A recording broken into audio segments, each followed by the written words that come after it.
Good afternoon, good morning, good evening, wheresoever you are. Welcome to Focus on Liberia with this special edition on the clashes in Sudan we Focus on Liberia West African correspondent Edward Amara.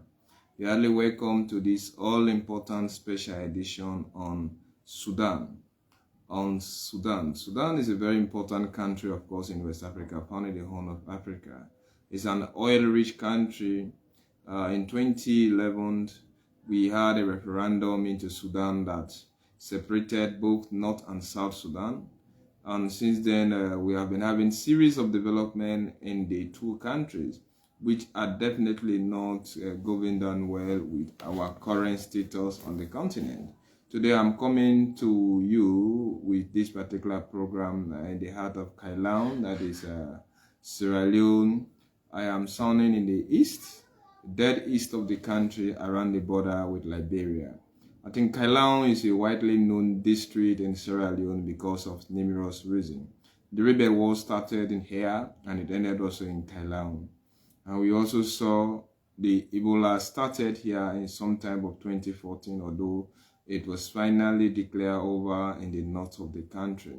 However, this district is so important in the country because it's one of the bread baskets that are found into Sierra Leone.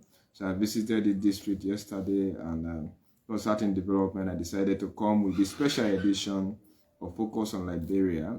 I am their West African correspondent, Edward Amara, in a special edition on the case of Sudan. In case you don't know, we're having a kind of rapid, unfortunate development on the continent, and one of those countries where we are having a kind of political crisis, a standout that have been circulated on social media, electronic and print media, especially like Western television and even African television, is the current unfortunate development happening in Sudan.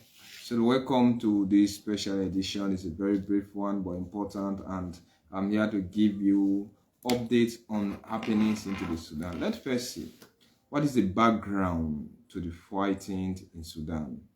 The background to this particular fighting. Why is it important for the Sudanese people? Instead of waiting now to say, let us come and have a civilian-led government, today we are seeing political crisis.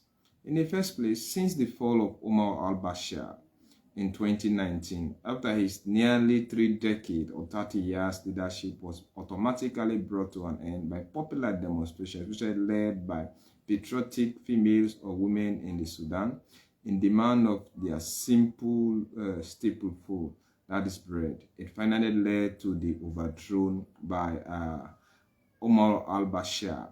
When Omar al-Bashir was overthrown, Sudan actually was brought together and under a leadership of a civilian government, a civilian military government. But by then, we have two important forces into the Sudan. You have what they call the RSF, that is the Rapid Support Forces, formed in 2019. And you also have the Sudanese Army. And the Sudanese Army, we are actually having direct link with Omar al-Bashir. So under the Sudanese Army, you have General Abdel Fattah al-Burhan, who is the current leader. By virtue of that, is the president of Sudan. Then the vice president is Mohamed Hamdan Dagalo. Some people call him Hamditi, I mean. So he is the vice president. So General Abdel Fattah al-Burhan is the president, and he actually controls the Sudanese army. Then the Rapid Support Forces, led by Mohamed Hamdan Dagalo, is the leader of the Rapid Support Forces that was actually formed in 2013. So they came together and formed that particular government, and they asked Abdullahi Hamdok to be the prime minister. In virtue of that, he was the interim president of Sudan. But because of political pressure, vicious power struggle, and everything is happening today is like a vicious power struggle between the two generals that I have named. That is General Abdel Fattah al-Burhan, then Mohammed Hamdan Dagalo. This is the power struggle going on between the two men. It has resulted into political crisis today. So when these were formed in 2019 after the fall of a leader who led them for almost 3 decades, these two guys were brought up on the panel. It is just like when you are having Hezbollah based in Lebanon. You have the Lebanon national or armed forces, but they have a very strong army over there, which is Hezbollah. So they cannot do anything without the negotiation of Hezbollah. When you watch at it, Hezbollah is generally not from Lebanon. It's just one of the broken forces from those Middle Eastern countries. But now they are based into Lebanon. But with the case of Sudan, the rapid support forces are actually Sudanese, but they have not been seen one way with the former president, sympathizers, or apologies. So it was actually formed in 2013, with another civilian who was actually asked to channel the government. But because there is vicious power struggle, the military are so ambitious, they want to monopolize power, and at the same time, they would need one power to leave them, because they already know what it will take should power leaves them, and the type of scrutiny, maybe political intimidation and payment for their past deed, like nemesis, when something is haunting a hero than for his or her own past deed. Nemesis could either be good or bad. So they actually do not want it to follow them. So what they did, they are almost always involved into conflict into the Sudan. So this particular force, there is a vicious power struggle between them. Then finally, we have seen today it has resulted to that. So the major background of it is that there's a vicious power struggle between those two armies. And President Hamdok, or the Prime Minister Hamdok, was overthrown in 2019. In 2021. Since then, it has been led by a council of elders, a council of generals, who now are having vicious power struggle between themselves. They do not want to let power go, and they have actually disagreed on how the changes of the government should go, especially when should a civilian actually take over. And there is another important thing again. Should a civilian government comes into power, who is actually going to lead the Sudanese armed forces? Of course, they have the Sudanese army and the rapid support forces led by Mohammed Hamdan Dagalo. And he has about 100,000 armed men. In 2019, about 40,000 of them were actually integrated into the army. Today, they're having series of problems. So what they are saying, should a civilian government comes into power, and then the 100,000 armed forces should be reintegrated into the army, then this should be the one that should lead the Sudanese army. And General Abdel Fattah al-Burhan do not want to accept this, because it will be seen as a final intimidation and maybe a way to muzzle them out of power.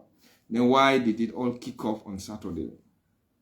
Saturday, heightening the tension that have been going on into the country for months. Saturday saw rapid deployment of these rapid support forces in areas around Khartoum. Khartoum is the capital city of Sudan. So the armed forces led by General Abdel al-Burhan or Fattah al-Burhan saw this as a threat to the very existence of the army and sanity to the state. So they responded by asking them not to continue the deployment. Nobody knows who started or who shot the first shot. But finally, when that tension came into a height, or it heightened yesterday, came to it a peak, there was war of wars, threat, and nobody knows who actually fired the first shot. But finally on Saturday, it kicked off because the Khartoum, or the capital city of Sudan, that is Khartoum, experienced rapid redeployment, because it means These soldiers were already stationed into areas where they were being redeployed yesterday after a series of peace talks to ensure that that East African country come to a peace. But when a time that is nearing for a civilian government to be given the baton of power and leadership, neither Abdel Fattah Sisi or Fattah Burhan does not want to give power, and including his deputy vice president Mohamed Hamdan Dagalo, there is a struggle. So the rapid support forces ended up to come with more of their forces into the capital city, Khartoum. And the Sudanese army saw this as a threat, so they retaliated. There was war of wars. But nobody knows who actually started or shot the first shot. And yesterday, it resulted into a series of, as I speak, there is tension, clashes into the capital. Some countries have suspended their international flight to the Sudan. And I see 3 workers of WFP, that is the World Food Program, have been killed.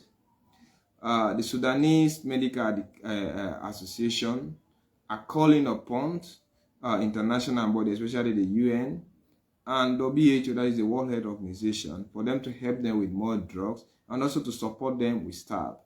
WFP, which is an organ of the UN or the United Nations Organization, have actually suspended its activities into the Sudan because it has lost 3 of its staff, and they have announced condolences to those who have actually died. The UN, under Antonio Guterres, is calling upon the Sudanese army, especially the 2 generals, General Abdel Fattah al-Burhan, then General Mohamed Hamdan Dagalo, to sit on the round table and see how they can bring themselves together.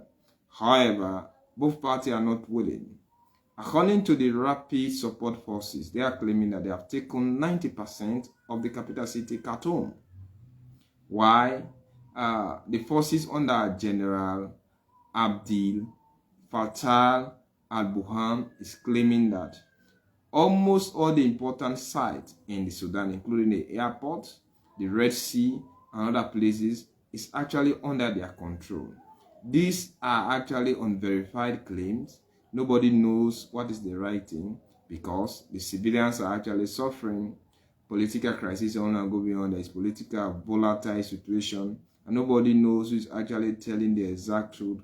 But claims and counterclaims are coming, and even international organizations have been suppressed, and nobody is just willing now to come directly under any political negotiation. So that was why the fighting kicked off on Saturday. Then who are the Rapid Support Forces? We all know when when Sudan was actually undergoing serious political crisis, especially when you have Southern Sudan, Northern Sudan together. You have the very popular forces known as the Janjaweed militia. They were there. In fact, they brutally fought against rebels in places like Darfur region. They brutally fought against rebels over there. When Darfur finally now we are seeing is no longer part of Sudan, it is now under Southern Sudan. So they formed a very new forces. Instead of naming that the Janjaweed militia, it has now been named as the Rapid Support Forces. Maybe it's a kind of force that is meant to support the Sudanese army that is actually led by General Abdel Fattah al-Burhan. And he became so prominent after the fall of Omar al-Bashir. And it was with this general, including al-Fattah, Burhan and Dagalo, these 2 generals come together to form a government of national unity led by Hamdok. So they are now so prominent. So when these forces, or when the Rapid Support Forces were actually formed in 2013, that is just like a change of name from the Janjaweed militia to the Rapid Support Forces, formed in 2013. And they have supported wars in places like Yemen, fighting against the Saudi Arabians. Because, of course, Yemen is actually kind of country into the Middle East, Saudi Arabia is actually supporting the government of Yemen, while the Houthi rebels are being supported by places like Iran. And these so-called rapid support forces have had several clashes with forces that belong to the Yemen to the Yemen government, and that those of Saudi Arabia. So they have also supported war in places like Libya. So it's a well-organized, well-informed army with sophisticated weapons, and before this time, they have even controlled the mines of Sudan. Here they have this gold digging mines. They have controlled those places. And mind you, since the Janjaweed militia was formed for quite a long time, it came and metamorphosed, if not changed, into the rapid support forces. It is not just a new rebel force or force that have been formed. They have been there, they know the situation, and they are so strong, and they know themselves. So now they are not willing to relinquish power.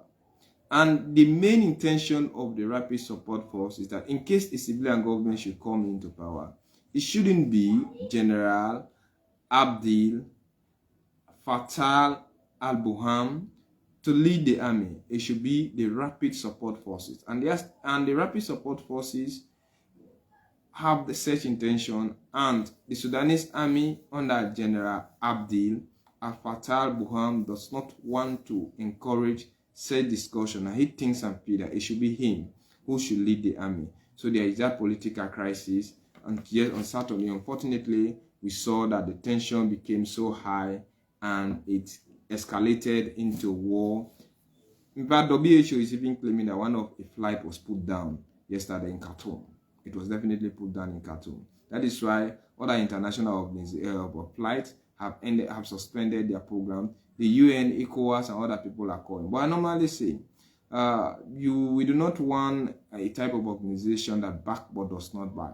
Ordinary calling condemnation will definitely not help. The UN, AU, and other people have forces into the Sudan. What are they definitely doing?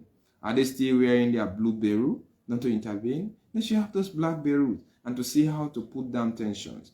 And mind you, other countries are actually benefiting from the conflict into the Sudan, because Sudan is a wealthy country with full of mineral resources. And should this conflict continue to escalate, it will give rise to the formation of other militias. And it's happening into southern Sudan, Somalia, Uganda, Ethiopia. All of these places are having their own political crisis. And if Sudan finally goes into another war, things are definitely not going to be safe. Maybe East Africa is about to become a worse type of on the part of the continent, more than even West Africa. Unfortunately, this conflict has been there for quite a lot of time. But now we have seen, because of the persistence, appearance of, if not presence of militias in places like Somalia. Now look at Botswana is no longer safe. Mozambique is no longer safe. All in Southern Africa. Then we are now seeing Uganda and East Africa also having those UDM forces that are bombing. And you watch at Rwanda is facing problem. You watch at DRC Congo is facing problem. Who knows what will be happening in Congo Brazzaville? Although Denis Nguesso stayed there for quite a long time and he's not willing to definitely relinquish power. So we have seen also attempted coup in Angola under Ali Umar Bongo, who has been in power for 41 good years after his father led the country for 14 good years, and the Umar Bongo family have actually been in leadership for 51 good years. It is unfortunate that many people in that country, generations upon generation, do not know any other leadership or president name with the exception of the Bongo family. So this is so pathetic. We need to be very careful. Then let's see, why is the military in charge? The military is in charge simply because it overthrew the civilian president in 2021, Hamdok. Hamdok was overthrown. When Hamdok was overthrown, he was actually forced to announce his resignation on state television. You all know what these khaki boys do with their khakistocratic mentality. They can do anything. And since they are juntas, they can force you to do everything you can. So this man was actually forced to announce his resignation on the television and asked to leave the country. Today, Hamdok is no longer over there. He's a UN diplomat, very experienced. Everybody thought that he could have been the one to salvage the Sudanese political situation.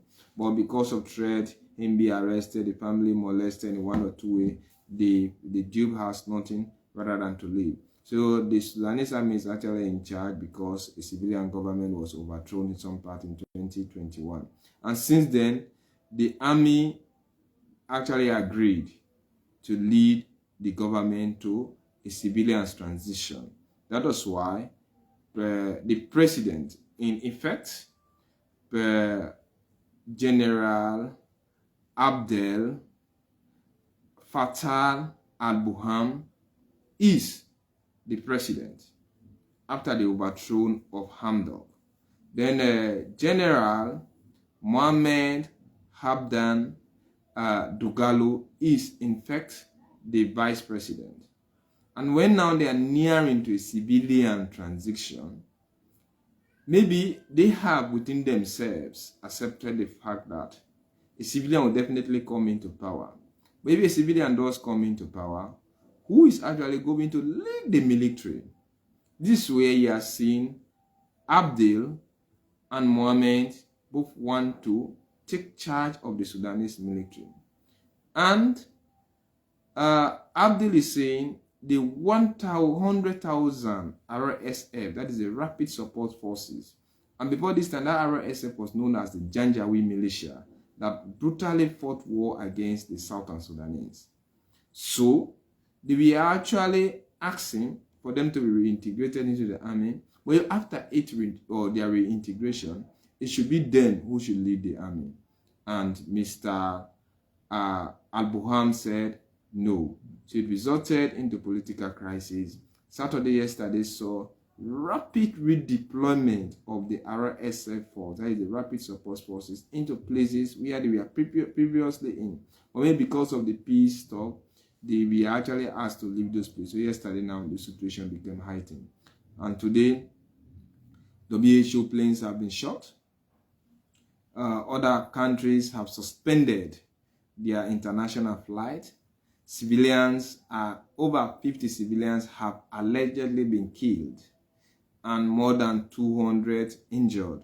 Homes have been damaged, and the military is actually urging all the civilians to stay indoors so that things could actually go as the way it is.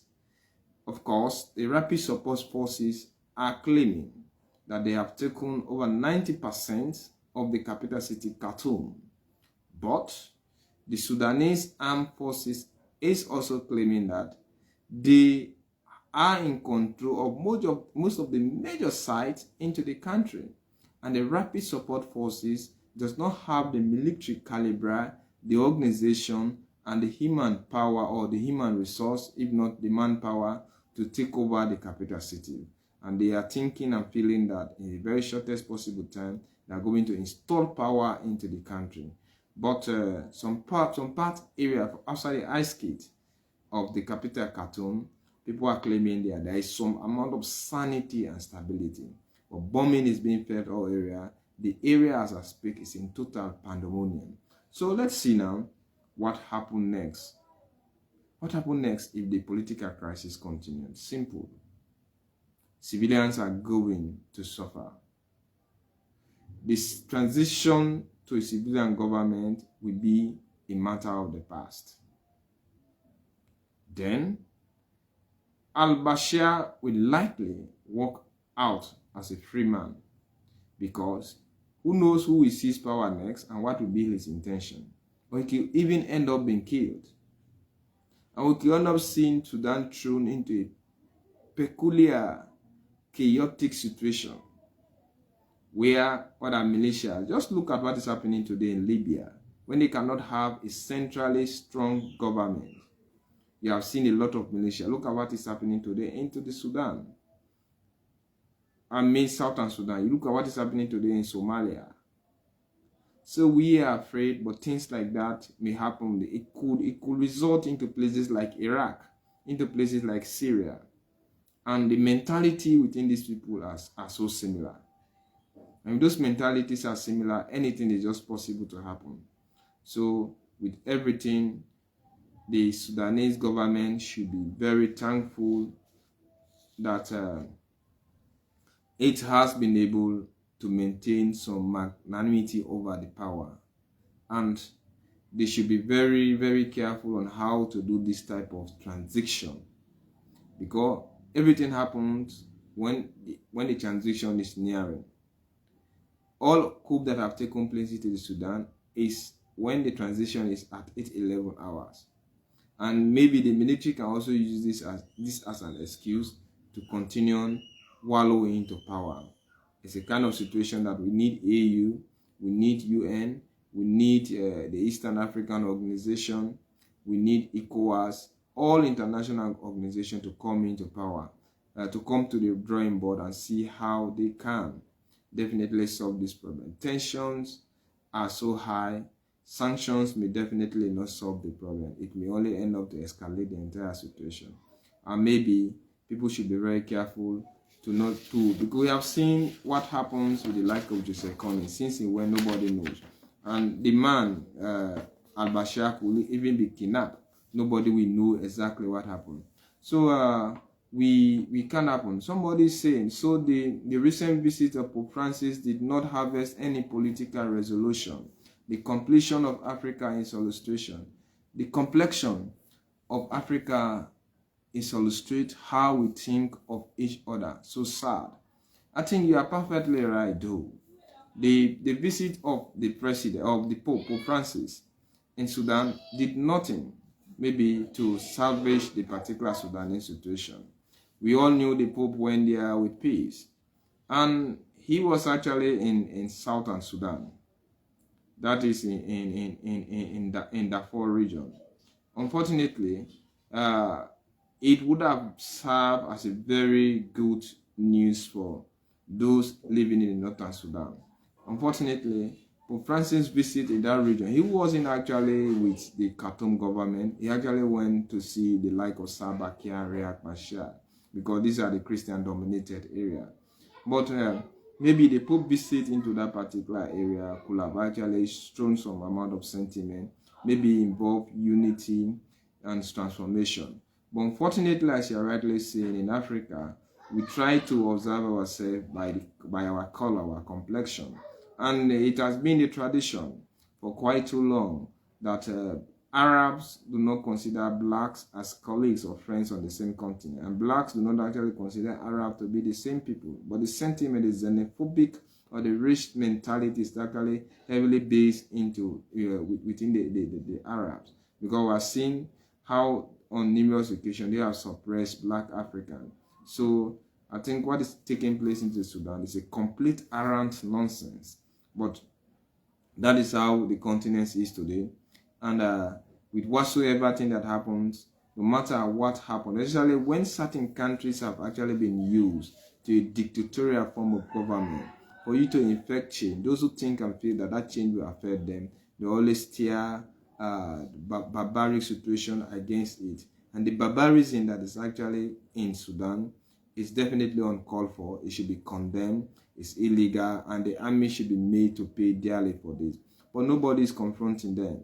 And even the civilians are no longer powerful today, because we have seen, in fact, this rapid support forces, we are actually accused in 2019 for having killed 120 civilians in the protest that actually brought down the downfall of Omar al-Bashir. And today the International Court is calling upon its leadership to face the International Court for them to give an account for that. And al-Bashir is also an indictee and other generals within the army. And they know exactly that giving the country to a typical civilian will lead that particular civilian to extraditing them. And with the barrel, they think that they can still hold on to power. And the Sudan today is used with a lot of political havoc, especially when it comes to war. They have never known peace for quite a long time. Because even when al-Bashir was there, the country was definitely not peaceful. When this guy took over, because al-Bashir was fighting a bitter war against the like of John Garang. John Garang lost his life. We saw Riek Machar and Salva Kiir, they came they led the country to independence. It was John Garang that actually signed the peace accord whatsoever. But on his way back, he lost his life through a plane crash. Nobody knows how genuinely that plane crash was. And today we are seeing Riek Machar and Salva Kiir on the hem of affairs, but they are actually definitely not peaceful. So even the northern Sudan that they broke away from is definitely not gaining any peace. So those Sudan, and Sudan means actually black. Now we all know those Arabs actually came, those of us who did history, those Arabs are actually Egyptians. They came actually in the Sudan under the person like Muhammad Ali. And Muhammad Ali is the kind of modern day father of Egypt. He was actually, he's the one that actually modernized Egypt deep down into their histories. And the Arabs found themselves into places like Sudan when they actually came to hunt for gold mines. They couldn't get the gold, and the slaves that they came also to hunt for, they did not get them. So they remained there, they settled there. Today they gave birth to children, they assume that the country is theirs. That is why you are seeing both Arabs and the typical black suit never see eye to eye in terms of political situation. Maybe countries on the continent where mixed race do not exist in time of inheritance of such country are relatively peaceful, and when conflict comes in, it can definitely be solved. Look like Liberia and Sierra Leone. If it had been a war between two races, for it to be solved, it could have been absolutely very difficult. But it is because all of them are black, and it wasn't a war within race. It was a war that was fought out of bad governance, nepotism, tribalism, maybe a regionalism in time of within the country. It was able to solve because you don't discriminate person because of things like that for quite a long time. But in places like Sudan, you watch like Morocco, you watch like Tunisia, Egypt. Of course, Egypt, you have black Egyptians, but they can easily be, it's a more stable country compared to others. It's a South Sudan. So all of these things are definitely happening, and it is so bad. So we pray and hope that our country should not continue to be existing into a situation like this. Thank you very much. It's been me, Edward Amara, coming to you with the latest developments on the current situation in Southern Sudan. This was focused on Liberia, One Table Africa special edition on the political volatile situation in Southern Sudan, where there is a serious tension, war in the capital city, bombing are taking place, some aircraft have been destroyed, 3 WHO personnel have been killed, over 50 civilians have been killed, and as I speak, there is political chaotic situation into the country. Arms and ammunition are being taken into the state from one stage to another so that they can definitely unleash harm on the people. So the bizarre is definitely not easy, and we pray and hope that Africa should stop definitely coming up with a situation that may end up to ravage our situation. Thank you very much. I catch up with you next time.